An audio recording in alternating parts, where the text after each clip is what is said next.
Hey folks, Matt Easton here, Scholar Gladiatoria. Now, there's a subject that I've made quite a few videos about in the past, and that is the subject of Indian swords. There are many types of Indian sword, okay? We're not just talking about talwars, but there's khandars, susan pattas, dand pattas, all kinds of different swords that were popular in different parts of India in different periods. And of course, the sword that's most iconically associated with India, probably in modern times anyway, is the talwar. And in actual fact, this type of curved blade essentially came into India in the 16th, 17th century as a result of Persian influence and, let's say, invasions, and essentially Islamic Mughal influence in India. Prior to that, there were different types of blade types that were popular in India that, by and large, many of them were straight or even forward curved.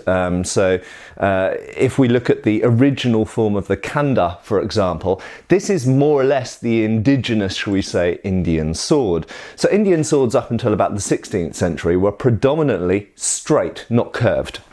But that's not the point of this video.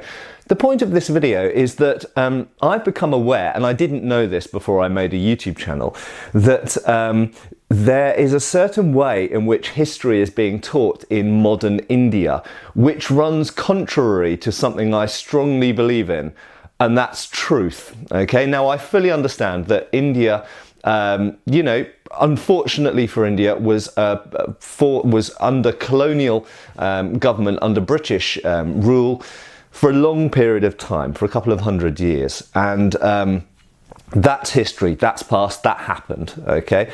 But what I strongly believe in is accepting history for what it is and, saying what's right, saying what's wrong, learning from it and moving on. But unfortunately, it has become clear to me that there is a way of teaching history and archaeology and things to do with weapons in India today, which is, frankly, some of the strongest propaganda I have experienced from any modern world country. Now, I don't know very much about North Korea or Iran. I personally don't know very much about life in those countries, but I do understand that very unfortunately there are countries in the modern world where propaganda is very, very strong. And I'm not saying that Britain is free of that. Britain has, and America and other countries that probably most of the viewers who are watching this are from, also have propaganda. And luckily we have I was going to say a free press. We don't have a fully free press, but we have media in such a way, media that's relatively free to say relatively what they want to, such that a lot of the time we can drill through the bullshit that's said by our politicians and our glorious leaders, and we can usually split or divide the truth from the propaganda. But getting back onto the subject of swords, because this is not a political channel, thank heck, but getting back onto the topic of swords, what exactly am I talking about? Well, quite simply, I've made a number of videos in the past where I've pointed out that in the past, in India, European blades were imported and mounted into Indian hilts. I'm holding this sword because this is an example of that, okay? This is not an Indian blade, this is a European blade, almost certainly from Germany. Could be Northern Italy, but probably from Germany. It is not marked, this one, but the style of manufacture of it, and the fact that it's this particular type of steel and this particular type of fullers and this particular shape, it is a European blade. There's no question. Anybody who knows anything about antique swords will pretty much agree that this is a European blade, okay? Another example that I've got here is this dand patta. I've shown this in previous videos. I'm going to squeeze my hand into it here.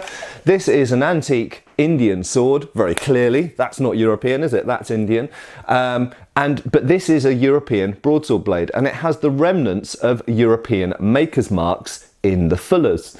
In fact, I've had many swords through my hands. I've probably bought and sold, I don't know, between probably 500 and 1,000 swords in my life.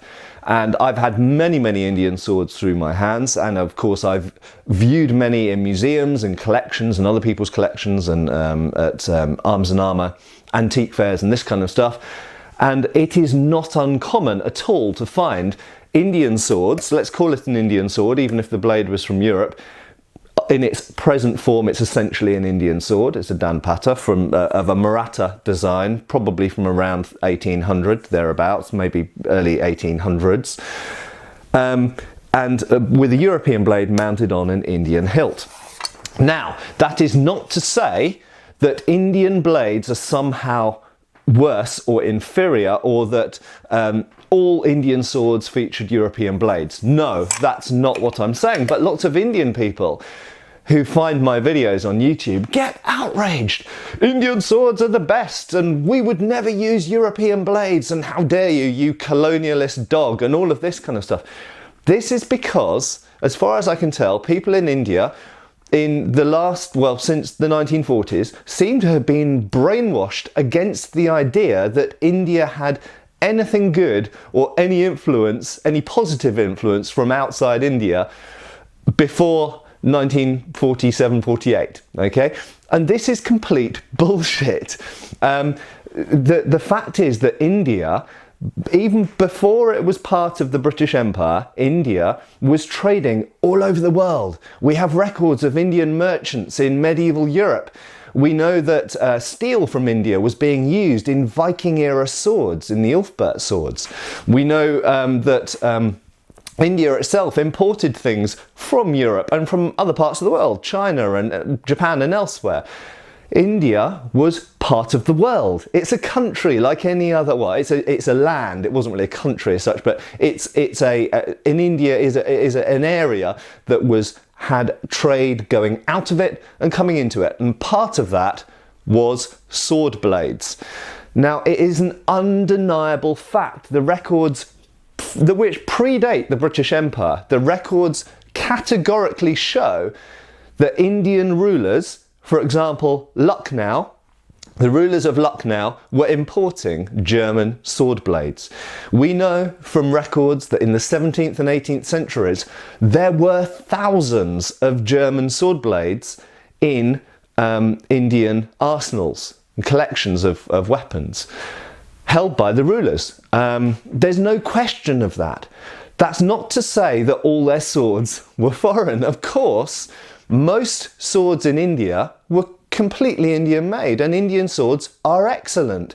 Indian blades, Wootz steel for example, was traded out of India. It was sent to the Middle East, sent to Persia, traded into Europe as well. We absolutely know that Indian swords were good. But for whatever reason,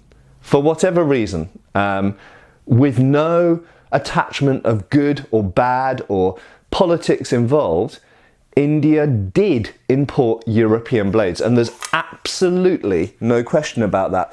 What I'm showing on the screen now is a sword that is known as a Farangi, okay? Farangi means Frankish or foreign, okay? And it's a Persian, comes from Persian word, and this word came into India to describe a sword which uses a foreign blade. These Farangis mean foreign. There is no question about these being Indian blades. The very definition of a Farangi is a European blade on an Indian hilt. There is no question about it. You can ask any expert in any museum, anywhere in the world who knows about swords, what is a Farangi? Oh, it's a European blade on an Indian hilt. They are usually backsword or broadsword blades, straight blades, either single or double-edged, dating usually to the 17th or 18th century, and mounted on a Kanda style basket hilt, usually. Very often these blades, as this example I'm showing now, has the word Solingen on it. Now, if this was an Indian-made blade, why would they write the word Solingen on it? What is Solingen? Solingen is the most famous city in Germany that made sword blades, okay? And Solingen made sword blades and exported them all over the world. A lot of Polish szablers have Solingen German blades on.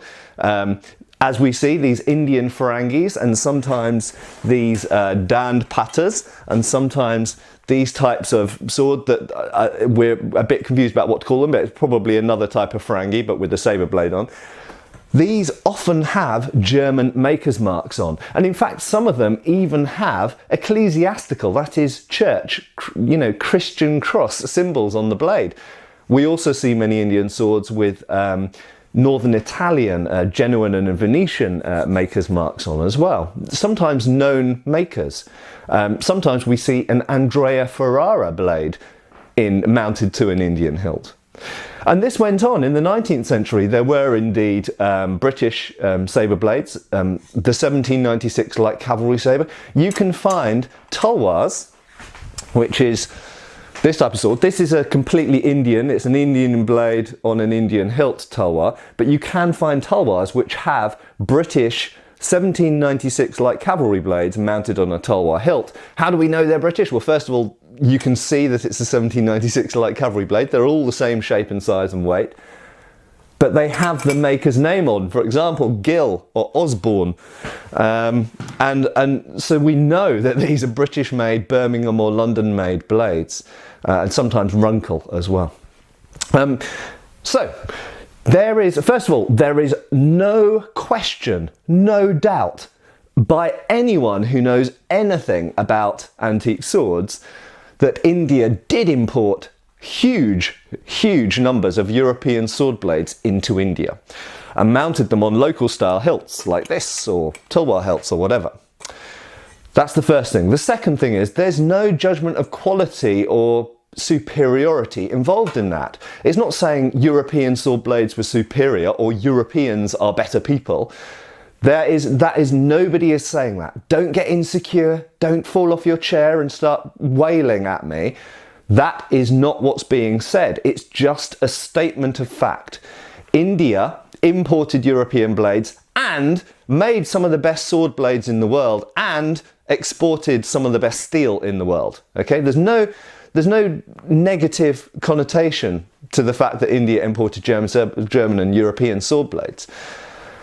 Thirdly, we don't know exactly why they imported European sword blades. The implication from the sources that we have is that European sword blades sometimes had certain qualities that were preferred by certain people. One of those is European sword blades are very springy, okay? And it could be that certain type of swords, perhaps straight swords that were used for thrusting, perhaps some Indian swordsmen found that European blades suited their purposes better. We don't know.